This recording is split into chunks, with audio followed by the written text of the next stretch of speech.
Next up, 1 p.m. Eastern, Baltimore Ravens, 3-2, 2-0 on the road to the New York Giants, 4-1, 2-1 at home, MetLife Stadium, East Rutherford, New Jersey, 62 Fahrenheit, partly cloudy, 6 miles per hour. What a difference a quality head coach makes. Let's take a look at the line history for Daboll and these New York Giants. We start with the Giants opening up as 4.5-point dogs, and it's 5 now.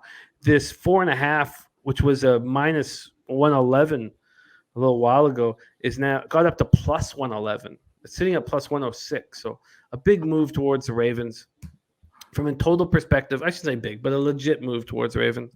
The over opened up minus 106 at 44.5. It's now minus 108. So just a 2-cent move, but there was an initial move to the under. It's come back to the over. Let's take a look at the cash flow here in this one. Sorry, I pulled that up.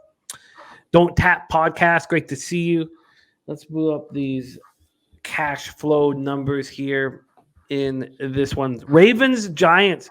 They've given slight line value at Sports Insights to the Giants. There's 7,679 tickets in, and 56% of the tickets on the Ravens and 88% of the cash on the Ravens.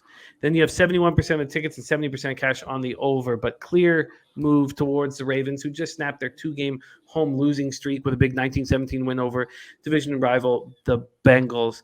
Justin Tucker kicked a 43-yard field goal in the final play for the win. The guy's just unbelievable. I mean, he's just a lights out. What a gift it is for that team to have a guy like Tucker. 61 straight successful field goals in the fourth quarter and overtime. That's one of the craziest stats you'll ever hear in sports. Just nuts. So he's 17 for 17 in his career in the final minute of regulation. I think the guy's just money in the fucking bank. I mean, that's just Lamar Jackson, 19 of 32 for 174 yards, touchdown, a pick. He also ran 12 times for 58 yards. Mark Andrews, another big day. 8 catches for 89 yards and touchdown. Devin Duvernay caught 5 for 54. The defense had its best game of the season. 3 sacks, 5 quarterback hits. Patrick Queen had an interception. Baltimore now 19-2 in primetime games at home under Harbaugh. I mean, look at that stat. Jesus. Ravens safety Marcus Williams left with a dislocated wrist. He's going to be out for some time. Ronnie Stanley was there, and what a difference he made for the first time since last season's opener. And these are 2 really good rushing teams, 2 top 5 rushing teams. Baltimore, and listen to this from a passing perspective, and this is wild. So Baltimore throws the ball 29.8 times per game. That's 25th in the league. New York throws the ball 27 times per game. That's 29th in the league. But the Ravens are top 10 in yards per pass. That's a huge difference. The Giants are 30th.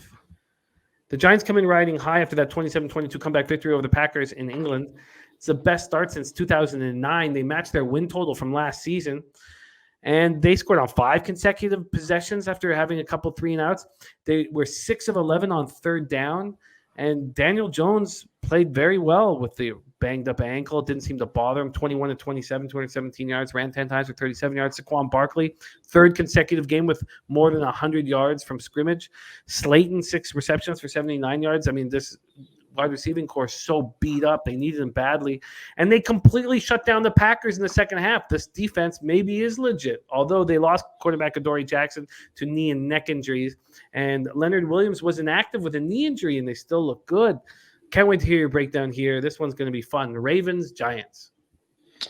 Yeah, it's been a fun team, the Giants. I still think somebody says turn into a pumpkin. That's probably it's not super sustainable how they're winning, but they're rallying behind the coach. They believe they're playing hard. Like none of that stuff you can put in a spreadsheet, but you got to give him some credit there. He's, like I said when we talked Jets, they have the coach. They're at home. This number's just at first glance, this number's a little big.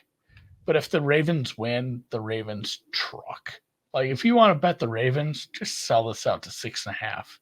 Like the Ravens aren't winning a close game if they win. I think it's been a bad run defense. Not horrible, but they're giving up 5 yards a carry on average. It's bottom 10. Dobbins is looking good. Lamar had some bad moments last week. Like full disclosure, I took some super late +3 in that game. Probably got a little lucky with that one. I was happy to see him struggle, but when he's been on this year, he's one of the best players in the league. Obviously, he's the former MVP. And yeah, if the Giants are going to give up big runs again, Dobbins and Lamar might just crush this team. It's going to be something to see. Like this is a true proving ground. Like you got to get this one. You know, you can say, oh, the Packers, well, Packers have a horseshit defense. Packers don't really have receivers. Like that was a nice win, but I don't put the Packers as like a super high end team anymore. This is a team that's probably going to vie for a deep run into the playoffs if everything goes right. If they're going to stay healthy, if the secondary gets better. So yeah, I think both teams are going to be able to run the ball pretty well, and I would lean towards the Giants, but that's another one too where I think if you want to bet the Giants, I'd maybe just bet them straight up at home to win. If you're going to take the money line, you know, or if you can take the spread, take some money line for it too, because if they're competitive to win the game, not just keep it close or backdoor this 5. And the same thing goes for the Ravens. I think if the Ravens do win, they win by volume. The offense gets going real good. I will say for Dable, he's made good adjustments, both not just people talk second half adjustments, but like in-game adjustments. I think legitimately, I think they really, really did get a good coach.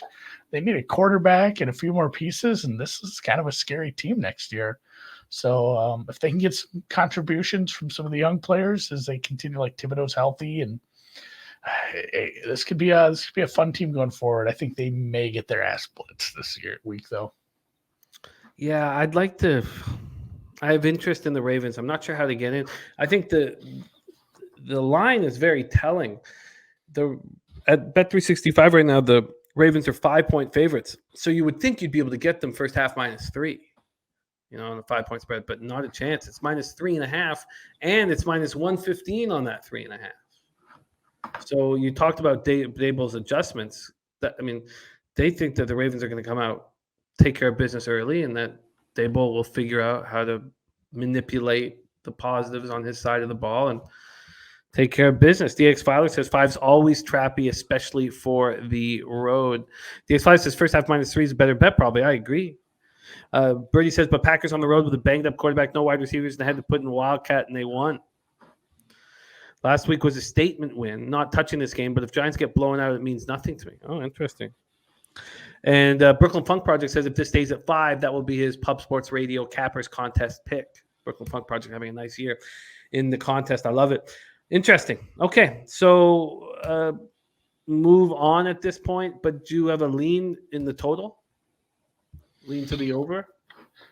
Yeah, I think it's correlated. If you like yourself a correlated parlay and you have a book that lets you do it, like Ravens -5 in the over, I think in a case where this turns into a Ravens romp, they're putting up like 30 points, guys. Like it could turn into a Lamar puts on a show. We've seen that at least once this year, and we've seen it many times in his career. So, and truthfully, Dobbins too. I love Dobbins right now. If he's healthy and fine, like he's running. There's been some. I guess it's the year of the running back. We've had a bunch of guys just come up and start running angry. And Netflix says perfect live bet spot. Let Baltimore score. All right, let's move on